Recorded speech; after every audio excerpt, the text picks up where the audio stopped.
ক্ষতবিক্ষত হৃদয়ে যেদিন থেকে আপনার আগমন সেদিন থেকে আমার আকাশে হাজারো তারার বিচরণ। বিষাদময় মন নিয়ে তুলি বসে আছে আমরিনের পাশে। বাস ছুটে চলেছে সুনামগঞ্জের লক্ষ্যে।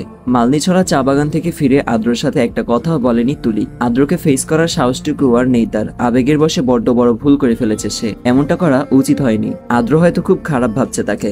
আদ্রর রাগী ফেসটা চোখে ভাসলে এখনো কান্না পায়। সারাদিন রুম থেকে বের হয়নি। আদ্র একবার ডেকে পাঠিয়েছিল আমরিনকে দিয়ে, তবুও যায়নি। আদ্র একবার ডেকে পাঠিয়েছিল আমরিনকে দিয়ে। আদ্র ব্যাপারটা বুঝতে পেরে আর জোর করেনি। কেন যে মনে ভালোবাসা উদয় হলো, কেন একবারও মনে হলো না যে আদ্র ভালোবাসে না? একটু চিন্তা করলে নিজেকে সামলে নিলে হয়তো আজ এমনটা হতো না। আজ তুলির কাছে একটা কথা চরম সত্য মনে হচ্ছে, তা হলো আমরা এমন কাউকে ভালোবেসে ফেলি যাকে আমরা কখনোই পাবো না। নিজের প্রতি নিজেই লজ্জিত তুলি। বাহির থেকে বাতাস এসে চোখে মুখে ছোঁয়া দিচ্ছে অনবরত। খোলা চুলগুলো ভীষণ বিরক্ত করছে। নিজের ছোট্ট ব্যাগ থেকে একটা রাবার ব্যান্ড বের করে চুলগুলো বেঁধে নিল তুলি। বিষণ্ণ মন নিয়ে আকাশের দিকে চোখ স্থির করলো। আজকের চাঁদটা একদম গোলাকার ও প্রশস্ত। আকাশ জুড়ে তারার ছড়াছড়ি। তুলির কাছে মনে হলো আজ বোধ হয় আকাশে তারার মেলা বসেছে। হঠাৎই বুকটা শূন্যতায় ভরে গেল তুলির। মাথা ঘুরিয়ে আড়ালে এক পলক চাইল আদ্রর দিকে। সিটে হেলান দিয়ে চোখ বুজে রেখেছে আদ্র। তুলির মন ছটফট করছে আদ্রর সাথে একটু কথা বলার জন্য, কিন্তু পারছে না সে। আদ্র যে সারাদিন একটুও কথা বলেনি তার সাথে। আদ্রর আচরণে তুলি টের পাচ্ছে সে প্রচন্ড রকমের ভুল করে ফেলেছে। আদ্রর আচরণ তার বুকে অদৃশ্য ছুরি গাচ্ছে, যার প্রভাবে রক্ত ঝরছে অনবরত। কিছুতেই সহ্য করতে পারছে না তুলি। অসহনীয় এই যন্ত্রণা। মাথা ঘুরিয়ে সোজা হয়ে বসলো তৎক্ষণাৎ। থপ করে চোখ মেলে তাকালো আদ্র। আর চোখে তুলিকে পর্যবেক্ষণ করছে শুরু থেকেই। তুলির অসহায় চাহনিও যেন এক রাশ মায়া জড়ানো তার কাছে। নিজের মোবাইল বের করে তুলির আজকের ছবিটার দিকে তাকিয়ে থাকলো নিষ্পলক। ঠোঁটের কোণে মৃদু হাসি। নিম্নস্বরে ছবিটার দিকে তাকিয়ে বলল, যদি পরিস্থিতি অনুকূলে থাকতো তবে নিজের সাথে মিশিয়ে নিতাম তোমায়। তুমি যে বছরের পর বছর আমার অস্তিত্বে উড়ে বেড়ানো এক সর্বনাশী তুলা, যাকে ছুতে গেলেও হাজার বাধা পেরোতে হয় আমার। তুমি আমার জীবনের এক সর্বনাশ, যেই সর্বনাশে তলিয়ে গেছে আমার মন, বিক্ষত হয়েছে আমার হৃদয়। খানিকক্ষণ আগেই রিসর্টে এসেছে সবাই। রিমি, আমরিন, তুলি এক রুমে উঠেছে। ফ্রেশ হয়ে বাহিরে এলো তুলি। রিসোর্টের সামনে একটা জায়গায় বসে চাঁদের আলোয় আড্ডা দিচ্ছে সবাই। একটা টুলে বসতেই তুলির চোখ পড়লো গাছের নিচে দাঁড়িয়ে স্মোকিং করা আদ্রকে। শেষ টান দিয়ে সিগারেটটা ফেলে দিল আদ্র। চোখ ঘোরাতেই চোখ পড়লো তুলির ছলছল চোখে। এক নজর তাকিয়ে আছে তুলি, যা কারোরই চোখে এড়ায়নি। তুলির ঘনমেঘে ঢাকা মুখশ্রী সবাইকে জানান দিচ্ছে কিছু একটা ঘটেছে আদ্র ও তার মাঝে, কিন্তু কেউ একটা প্রশ্নও করলো না। সবাই জানে আদ্রই সামলে নিবে সব। তবুও নর্মাল করার জন্য পায়েল ডেকে উঠল। তুলি। পায়েলের ডাকে স্বাভাবিক হলো তুলি। চোখে টলমল করা পানি গড়িয়ে পড়ার আগেই মুছে নিল অবিলম্বে।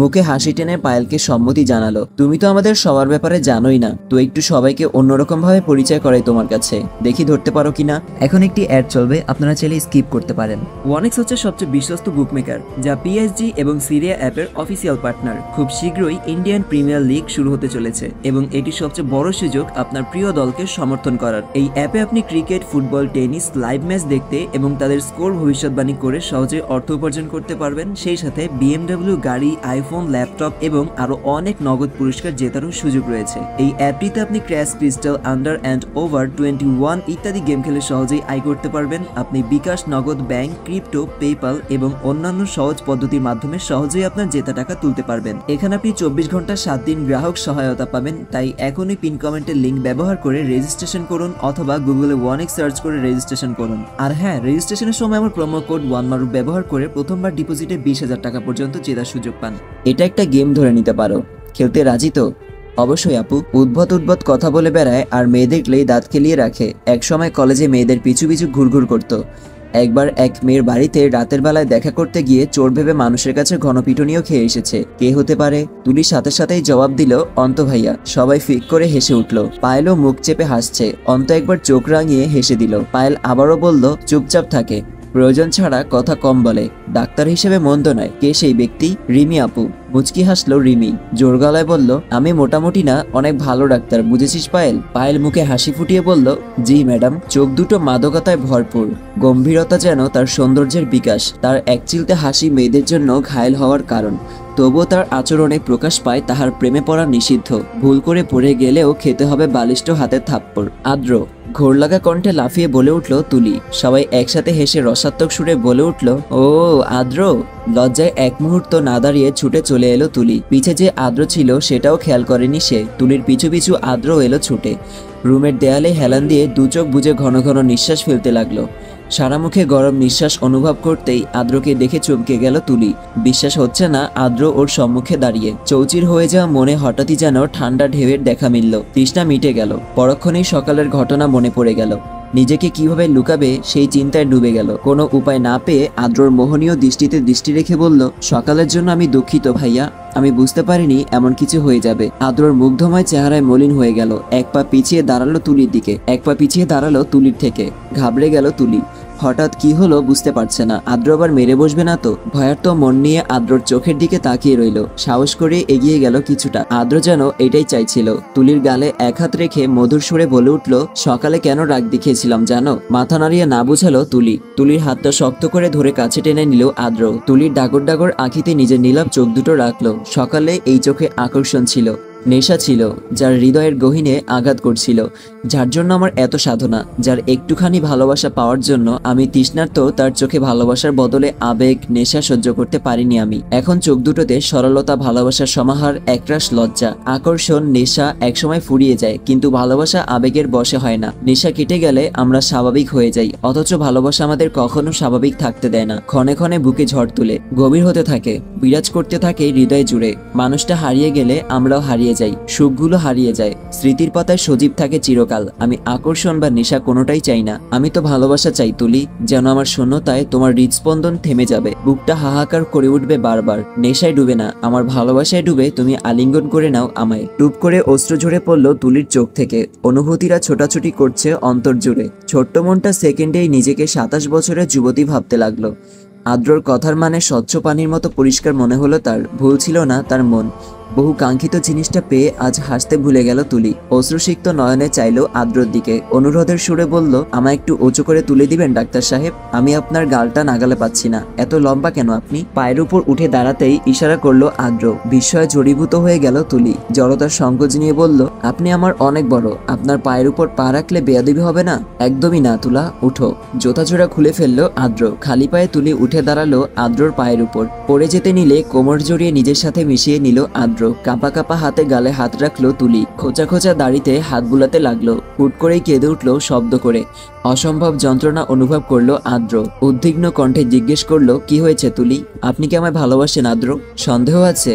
একদমই না। কথাটা বলেই আদ্রর কপালে কপাল ঠেকালো তুলি। এক ফোঁটা অশ্রু গড়িয়ে পড়লো আদ্রর চোখের পাতায়। নিজের কম্পরত ঠোঁট নিয়ে ঠেকালো আদ্রর কপালে। শীতল স্রোত বয়ে গেল আদ্রর শিরোদতা বারবার। শীতল স্রোত বয়ে গেল আদ্রর শিরদাঁড়া বরাবর। লজ্জার ছাপ ফুটে উঠল তুলির চেহারায়। সরে আসতে নিলে কোমর চেপে ধরে আরো কাছে টেনে নিল আদ্র। নিজের অষ্টধ্বয় চেপে ধরল তুলির অষ্টে। হৃদয়ের কম্পন প্রখর হতে লাগলো তুলির। এমন অনুভূতি জীবনে আজ প্রথম। তুলি দুচোখ বুজে নিল অবলীলায়। মিনিট পাঁচেক পর ছেড়ে দিল আদ্র। ছাড়া পেতেই তুলি মুখ লুকালো আদ্রর বুকে। নিমিষেই তুলির কাছে মনে হলো পৃথিবীর সবচেয়ে শান্তির স্থান হয়তো এটা। আদ্রর হৃৎপিণ্ডের স্পন্দন ক্রমাগত বেড়েই চলেছে। কান পেতে মনোযোগ দিয়ে শুনতে লাগলো তুলি। হয়তো পরিমাপও করতে পারছে। ভালোবাসার মানুষটার কাছে থাকলে বুঝি এমনই হয়। আজ সকালেই কত কষ্ট পাচ্ছিল তুলি, আর এখন এই রাতের আধারে প্রিয়তমার বুকে মাথা রেখে স্পন্দন পরিমাপ করছে। রিমি, অন্ত, পায়েল, সাগর বসে বসে কথা বলছে। অন্তর চারদিকে চোখ বোলালো। মোলায়েম স্বরে জিজ্ঞেস করলো, আমরিন ও নিবিড়কে দেখছি না যে? হবে হয়তো রুমে। ওদের ছাড়াও কিন্তু আরো দুজন গায়েব। দুষ্টু কণ্ঠে বলল পায়েল। ওদের তো গায়েব হবারই কথা ভাই। এখানে আসাটাই কিন্তু ওদের জন্য। বহু কাঠখড় পুড়িয়ে কিন্তু এই সুযোগটা তৈরি করেছে আদ্র। এবার একটু সব ঠিক হোক। একদম ঠিক বলেছিস সাগর, কিন্তু এখনো যে সবটাই বাকি। পাশ থেকে বলে উঠল রিমি। আদ্রর মতো বিচক্ষণ মানুষ থাকতে কিসের চিন্তা ভাই? সোজা পথে না হলে বাঁকা পথটাই অবলম্বন করবে। আদ্রর কাঁধে মাথা রেখে বসে আছে তুলি। দুজনেই আকাশে তারা দেখছে। দূর থেকে ঝিঝি পোকার ডাক ভেসে আসছে। রাতের বেলা বাহিরে বসে আকাশ দেখার তৃপ্তি একদম অন্যরকম। নীরবতা ভেঙে তুলি প্রশ্ন করলো, আপনি আমায় কবে থেকে ভালোবাসেন? 22 বছরের সেই যুবক বয়স থেকেই। সোজা হয়ে বসলো তুলি। অবাক নয়নে চাইলো আদ্রর দিকে। আদ্র তাকে 5 বছর ধরে ভালোবাসে? তাহলে কোথায় ছিল এতদিন? কেন সে আদ্রকে কোনোদিন দেখেনি? 5 বছরের ভালোবাসা, অথচ এত দূরত্ব ছিল বছরের পর বছর। বেশি তো তুলিকে এক হাত দিয়ে বাহুতে জড়িয়ে নিল আদ্র। প্রশান্তির নিঃশ্বাস ফেলে তুলির মাথায় চুমু খেলো। 22 বছর বয়সে যখন নানুর বাড়িতে যাই তখন প্রথম দেখি তোমায়। সচরাচর নানুর বাড়িতে যাওয়া হতো না আমার, কাউকে চিন্তামো না ভালোভাবে। একটা টপস ও স্কার্ট পরে পুকুর পাড়ে খেলছিলে তুমি। ছোট্ট সেই তুমিটাকে দেখে অদ্ভুত মায়া জাগে আমার মনে। সারা দিন তোমাকে দেখেছি, তোমার কার্যকলাপ খেয়াল করেছি। নিজেও জানতাম না কেন এমনটা করেছি আমি। পরের দিন সকালে তোমার পুকুরে পড়ে যাওয়ার কথা শুনে দৌড়ে গিয়ে ঝাঁপিয়ে পড়েছিলাম আমি। তোমাকে পাড়ে তুলে অজানা কারণেই কেঁদে দিয়েছিলাম। অবাক হয়েছিল সবাই, প্রচন্ড অবাক। ছোট থেকেই তীব্র ব্যথা পেলেও আমায় চোখ থেকে পানি ঝরতে দেখেনি কেউ। সত্যি বলতে আমি নিজেও চমকে গিয়েছিলাম। এত বড় হয়ে ছোট্ট পিচ্চি একটা মেয়ের জন্য কেঁদে দিলাম। জানি না কেন তোমার জ্ঞান হারানো ফ্যাকাশে মুখটা দেখে বুকে চাপা যন্ত্রণা অনুভব করছিলাম। ঢাকায় ব্যাক করার পর সারাক্ষণ তোমার কথাই মনে পড়তো। ছুটে যেতে ইচ্ছা করতো তোমার কাছে। খেতে গেলেও মনে হতো খাবারটা হয়তো আমার জন্য বিষ। পড়াতেও মন বসাতে পারছিলাম না, অথচ সামনেই ছিল এক্সাম। আমার মনে হলো আবেগে গা ভাসিয়ে দিচ্ছি আমি। এটা আবেগ ব্যতীত কিছুই না, কারণ